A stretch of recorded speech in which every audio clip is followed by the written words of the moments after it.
Assalamualaikum warahmatullahi wabarakatuh. Bismillahirrahmanirrahim. Alhamdulillahirabbil alamin. Wassalatu wassalamu ala Rasulillah Muhammad ibn Abdillah wa ala alihi wa sahbihi wa mawala amma ba'du. Anak-anakku sekalian, gimana kabarnya? Semoga kalian dalam keadaan sehat walafiat dan berada di lindungan Allah Subhanahu wa taala. Dan ingat, situasi sekarang masih dalam keadaan pandemi, dan Bapak ingatkan selalu untuk menjaga kesehatan, ya, mencuci tangan sebelum dan sesudah makan, kemudian menggunakan masker kalau kalian berpergian, dan juga mudah-mudahan kita doakan semoga kita dilindungi dan tetap sehat walafiat. Mudah-mudahan COVID-19 segera berakhir di negeri kita, amin. Baik, anak-anak, berjumpa lagi dengan Pak Lukman. Sebelum kita memasuki materi, mari kita bersama-sama berdoa kepada Allah Subhanahu wa taala agar kita mendapatkan ilmu yang bermanfaat, ya, ilmu yang berkah dan bisa diamalkan. Mari kita bersama-sama berdoa kepada Allah Subhanahu wa taala. Bismillahirrahmanirrahim. Raditu billahi rabba wa bil islami dina wa bi muhammadin nabiyyan wa rasula. Allahumma rabbi zidni ilma warzuqni fahma, amin.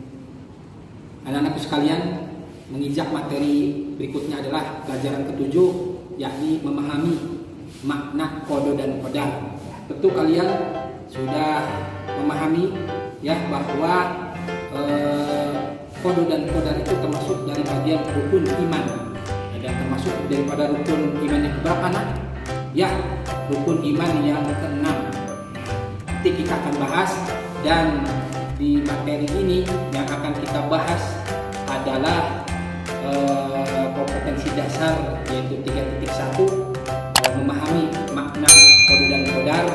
Kemudian 4.2 itu contoh-contoh qada dan qadar, dan hikmah daripada qada dan qadar. Baik, di dalam pelajaran ketujuh kita akan membahas iman kepada qada dan qadar. Semua peristiwa yang dialami manusia di muka bumi ini itu adalah surat takdir dan merupakan ketentuan Allah Subhanahu wa taala, di mana Allah Subhanahu wa taala sebagai Maha yang kuasa dan yang Maha berkehendak menentukan segala apa-apa yang terjadi terhadap seseorang dan terhadap di muka bumi ini. Dan kalau kita perhatikan, anak-anak, bahwa dalam kehidupan ini pasti ada laki-laki, ada perempuan, ada siang, ada malam, ada yang berkulit putih, ada yang berkulit agak sawo matang atau berkulit hitam, ada yang berbadan tinggi, ada yang berbadan pendek, ada yang kaya, ada yang miskin. Itu semua adalah kehendak Allah Subhanahu wa taala, di mana Allah Subhanahu wa taala itu menentukan dan menetapkan setiap langkah kehidupan di muka bumi, sehingga bergantinya siang dan malam, ya, kemudian bumi berputar dari porosnya, itu adalah merupakan menunjukkan bahwa ketentuan Allah Subhanahu wa taala itu terhadap keseimbangan alam semesta. Dan kita lihat, anak-anak, di belakang ini, ya, kita lihat ada bayi di dalam box, kemudian matahari terbit di ufuk timur, kemudian ada juga juara sepak bola, ya, yang sering sepak bola. Dan gambar-gambar ini itu bisa kita tarik kesimpulan, oleh kalian bisa ditalar bahwa gambar-gambar yang tadi sudah disebutkan, ya, ada di yang merupakan bentuk nanti bisa ditelaah apakah termasuk kodok atau kodar. Itu kali ini kita akan membahas, yaitu memahami makna kodok dan kodar. Kodok menurut bahasa adalah ketentuan atau ketetapan. Ya, kalau menurut istilah itu adalah ketentuan atau ketetapan Allah Subhanahu wa Ta'ala terhadap makhluknya sejak zaman azali dan belum terjadi. Jadi masuk zaman azali itu artinya zaman sebelum adanya manusia, zaman sebelum Allah Subhanahu wa Ta'ala menciptakan. Jadi sebelum Allah Subhanahu wa Ta'ala menciptakan muka bumi ini, sebelum manusia diciptakan, itu Allah Subhanahu wa Ta'ala sudah menentukan ketentuan, ketetapan atas apa-apa yang dia ciptakan. Dan inilah yang disebut sebagai kodok. Sedangkan kodar adalah ketetapan atau ketentuan Allah Subhanahu wa Ta'ala yang telah terjadi terhadap makhluk hidupnya. Nah, dan ini kodar di sini sering kita sebut sebagai takdir, ya, sebagai takdir terjadinya sesuatu terhadap kehidupan manusia. Dan takdir itu merupakan hakikatnya adalah pelaksanaan dari ketentuan Allah Subhanahu wa Ta'ala. Dan ini bisa kita lihat di dalam firman Allah Subhanahu wa Ta'ala di dalam surah Al-Hadid ayat 22, itu dijelaskan, A'udzu billahi minasy syaithanir rajim. Bismillahirrahmanirrahim. Ma asaba min musibatin fil ard wala fi anfusikum illa fi kitabim min qabli an nabra'aha. Inna dzalika 'ala Allahi yasir. Yang artinya setiap bencana yang menimpa di muka bumi ini dan yang menimpa dirimu sendiri itu semuanya telah tertulis di dalam kitab Lauhul Mahfuz sebelum kami mewujudkannya. Sungguh yang demikian itu mudah bagi Allah. Nah, inilah dalil ketetapan dari kodok dan kodar, ya. Jadi bisa ditarik kesimpulan bahwa kodok dan kodar itu memiliki hubungan yang sangat erat, ya. Kodok adalah ketetapan Allah terhadap makhluknya, sedangkan kodar adalah pelaksanaan dari kodok Allah tersebut. Ketetapan dan pelaksanaan dari ketetapan itu semua karena apa? Karena kekuasaan dan kehendak Allah Subhanahu wa Ta'ala.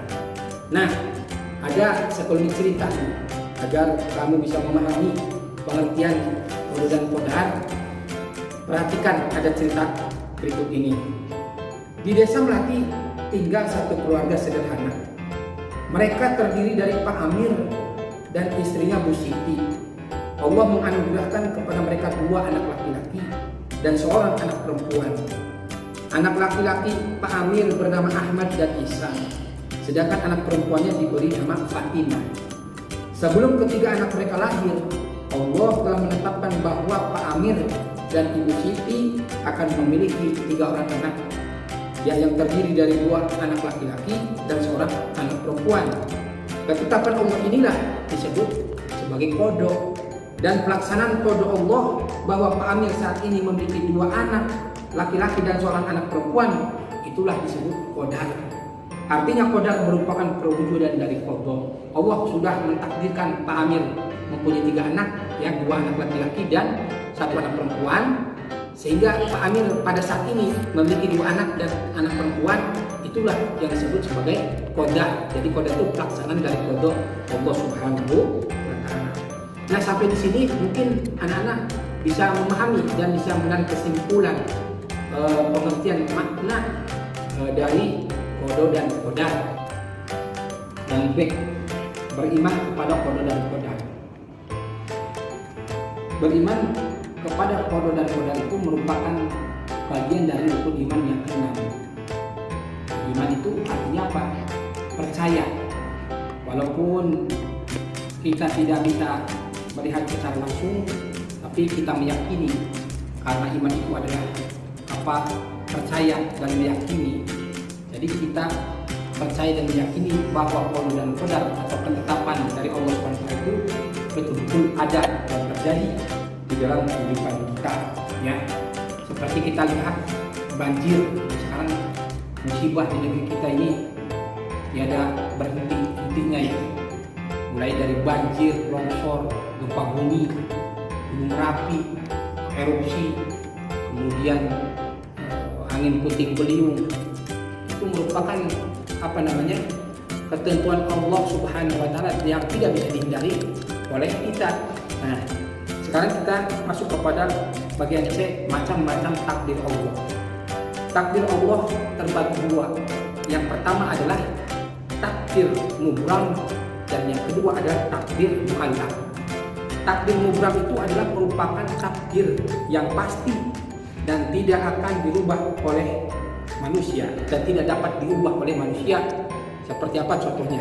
Misalkan seorang ibu yang mengandung, ya, menginginkan bayi laki-laki, setelah melahirkan ternyata bayinya perempuan, dan sebaliknya dia menginginkan anak perempuan tapi yang lahir adalah laki-laki.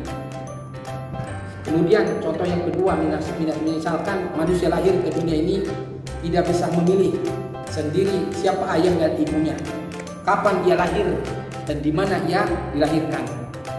Kemudian kematian seseorang juga yang ketiga, kematian seseorang tidak dapat dimundurkan atau tidak dapat dimajukan, dan itu adalah rahasia Allah Subhanahu wa taala dan kita tidak bisa menghindarinya. Yang keempat, matahari terbit dari timur dan terbenam di sebelah barat. Itu adalah merupakan takdir mubram, takdir yang tidak dapat diubah oleh manusia. Yang sekarang bagian yang kedua, takdir muallaq. Takdir muallaq itu adalah kebalikan dari takdir mubram. Takdir muallaq itu merupakan takdir yang masih bisa dirubah melalui usaha, ikhtiar, dan doa tentunya. Contoh misalkan orang sakit bisa sembuh dengan cara apa? Dengan cara berobat. Kemudian yang kedua, seseorang akan terhindar dari suatu kecelakaan dalam berkendaraan jika mengawali perjalanan dengan membaca doa dan mematuhi peraturan lalu lintas. Kemudian yang ketiga, terlahir dari keluarga miskin, namun karena kegigihan bekerja, berdoa, berikhtiar bersungguh-sungguh, seseorang menjadi berkecukupan dalam kehidupannya. Kemudian yang keempat, ada seorang siswa yang biasa-biasa saja prestasinya di sekolah, tapi dengan belajar yang tekun, dia bisa menjadi seorang dokter. Dan tentu kalian juga sama di rumah sebagai pelajar, sebagai siswa.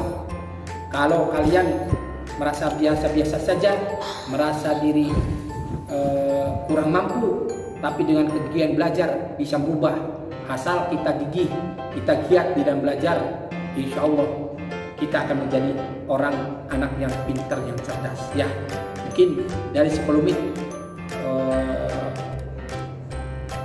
apa yang Bapak sampaikan mudah-mudahan bermanfaat, ya. Dan tentunya kalian sebagai siswa harus bisa memahami setidaknya ketentuan qada dan qadar yang Allah Subhanahu wa taala sudah gariskan di dalam kehidupan kita. Mudah-mudahan ada manfaatnya. Akhirul kalam. Wassalamualaikum warahmatullahi wabarakatuh.